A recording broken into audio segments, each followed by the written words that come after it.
ស្រុកណាស្អាតណាស់ឯចាំងមិនចាំងឯក្មេងមិនក្មេងគ្រាន់ឃើញបងចង់បែកដីបងចង់កាន់ដៃចង់និយាយគ្នាលេងតើរូបអូនកូនអ្នកភូមិណាចង់ហៅប៉ាអូនថាប៉ាក្មេងសម្រស់អូនឲ្យបងវងវែងយេយេយេយេប្រស្ទាវចង់ស្ទង់ចង់សៀបអូនក៏អ្នកសៀមរៀបមិនស្រួលញ៉ៃទេ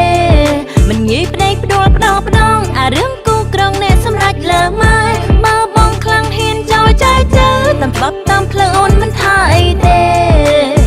យាយយាយយាយយាយយាយយាយយាយយា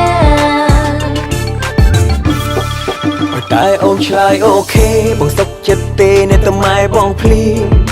រឿងថ្លៃបណ្ដាការចាំបងប្រាប់ប៉ាអ្នកឲ្យប៉ាបងទី